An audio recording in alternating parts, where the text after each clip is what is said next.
شهر رمضان الذي أنزل فيه القرآن. അൽഹംദുലില്ലാ വസ്സല്ലല്ലാഹു വസ്സലമ അലാ നബിയിന മുഹമ്മദ് വഅലാ ആലിഹി വസഹാബത്തിഹി അജ്മഈൻ. അബൂ ഹുറൈറ റളിയല്ലാഹു അൻഹുവിൽ നിന്ന് ഉദ്ധരിക്കുന്ന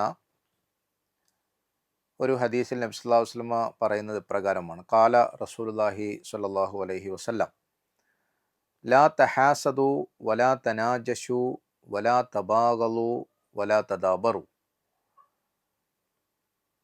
ഒരു സമൂഹത്തിൽ ജീവിക്കുമ്പോൾ ആ സമൂഹത്തിൻ്റെ നിലനിൽപ്പിന് ആധാരമാകുന്ന, അതിന് ഘടകവിരുദ്ധമാകാത്ത ഒട്ടേറെ കാര്യങ്ങൾ നമ്മൾ ഈ സീരീസിൽ സംസാരിക്കുകയുണ്ടായി.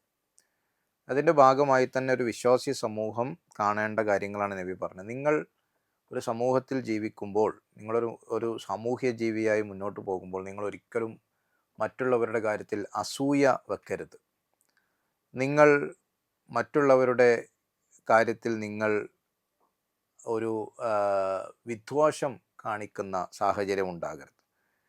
മറ്റൊരാളോട് നിങ്ങൾ പുറംതിരിഞ്ഞു നിൽക്കുന്ന, സഹകരിക്കാത്ത മനസ്ഥിതി നിങ്ങളുടെ കാര്യത്തിൽ ഉണ്ടാകരുത്.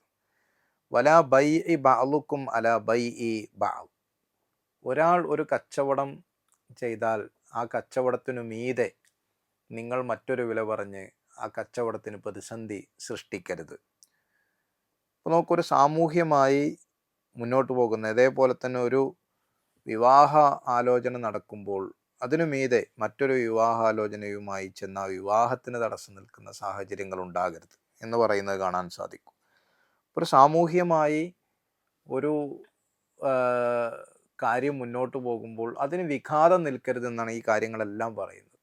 സമൂഹത്തിൽ നിങ്ങളൊരു സാമൂഹ്യ ജീവി എന്ന നിലക്ക് ആ സമൂഹത്തിൻ്റെ മുന്നോട്ട് പോക്കിന് അനുഗുണമായി നിൽക്കുകയും അതിനെ പ്രോത്സാഹിപ്പിക്കുകയും അതിന് പിന്തുണ നൽകുകയുമാണ് ചെയ്യേണ്ടത്. അവിടെ പുറംതിരിഞ്ഞു നിന്ന്, അവിടെ ഒന്നിനും മുകളിൽ മറ്റൊന്ന് ചെയ്ത് അസൂയ കാണിച്ച് വില കയറ്റി പറഞ്ഞ് ആളുകൾക്ക് ബുദ്ധിമുട്ടുണ്ടാക്കുന്ന സമീപനം സ്വീകരിക്കരുത് എന്ന് വിശ്വാസി സമൂഹത്തോട് റസൂലുള്ളാഹി സ്വല്ലല്ലാഹു അലൈഹി വസല്ലം പറയുകയാണ്. വക്കൂനു ഇബാദല്ലാഹി ഇഖ്വാന. നിങ്ങൾ പരസ്പരം നിങ്ങൾ സഹോദരന്മാരായി വർത്തിക്കുകയും നിങ്ങൾ അങ്ങേയറ്റം സാഹോദര്യത്തോടു കൂടി സമൂഹത്തെ മുന്നോട്ട് കൊണ്ടുപോവുകയും ചെയ്യണം. അപ്പോൾ നമ്മളെ സാമൂഹ്യ സാഹചര്യമൊക്കെ വലിയ അർത്ഥത്തിൽ വർഗീയവൽക്കരിക്കപ്പെടുന്ന ഒരു കാലഘട്ടത്തിലൊക്കെ എത്ര വലിയ സന്ദേശമാണ് ഒരു മുസ്ലിം ഉമ്മത്തിന് ഈ ഹദീസ് നൽകുന്നത്. അൽ മുസ്ലിം അഹുൽ മുസ്ലിം. ഓരോ മുസ്ലിമും സഹോദരങ്ങളായി വർത്തിക്കേണ്ടവരാണ്. ലാ യദ്ലിമുഹു. അവർ പരസ്പരം ഉപദ്രവിക്കരുത്. വലാ യഖ്ദുലുഹു. വഞ്ചന കാണിക്കരുത്. വലാ യക്ദിബുഹു. കളവ് പറയരുത്, കളവിൽ ഏർപ്പെടരുത്. വലാ യഹ്കിറുഹു. അഭിമാനത്തിന് ക്ഷതം വരുത്തുന്ന രീതിയിൽ അപമാനിക്കുന്ന സാഹചര്യം ഉണ്ടായത് നിന്ദിക്കരുത്.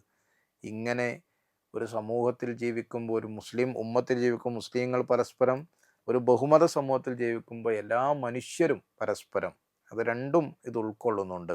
ആ നിലയ്ക്ക് എല്ലാ മനുഷ്യരോടും ഒരു നിലക്കുമുള്ള അസഹ്യതയോടുകൂടി, അസഹനീയതയോടുകൂടി മറ്റൊരാളെ ഉൾക്കൊള്ളാനാവാത്ത രീതിയിൽ പ്രവർത്തിക്കരുത് എന്ന് ഈ വചനം നമ്മളെ പഠിപ്പിക്കുകയാണ്.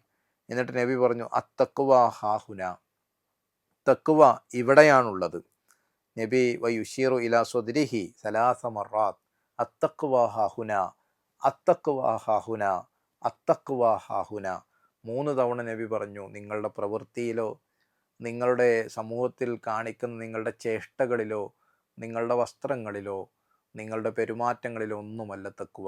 ഹൃദയത്തിലാണ് അള്ളാഹുവിലുള്ള സൂക്ഷ്മതാബോധം ഉണ്ടാകേണ്ടത്. ആ തഖ്വ പാലിച്ചുകൊണ്ട് മുന്നോട്ട് പോകാൻ നമുക്ക് സാധിക്കേണ്ടതായിട്ടുണ്ട്. ഹൃദയത്തിൽ നിന്നു വരുന്ന ഒരു വിശ്വാസവും ദൈവബോധവും ഉണ്ടായി സമൂഹത്തിൽ അതിൻ്റെ പ്രവർത്തനങ്ങൾ കാണുന്ന രീതിയിൽ പ്രവർത്തിക്കാനും സമൂഹത്തിൽ അതിൻ്റെ ഭാഗമായി മാറാനും, സമൂഹത്തിന് ദോഷം വരുന്ന കാര്യങ്ങൾ എല്ലാത്തിലും കയറി ഇടപെട്ട് എല്ലാം കുളമാക്കുന്ന ആളുകളായി മാറാതിരിക്കാൻ നമ്മെപ്പോഴും ശ്രദ്ധിക്കണം. അള്ളാഹു അതിന് നമ്മെ അനുഗ്രഹിക്കുമാറാകട്ടെ.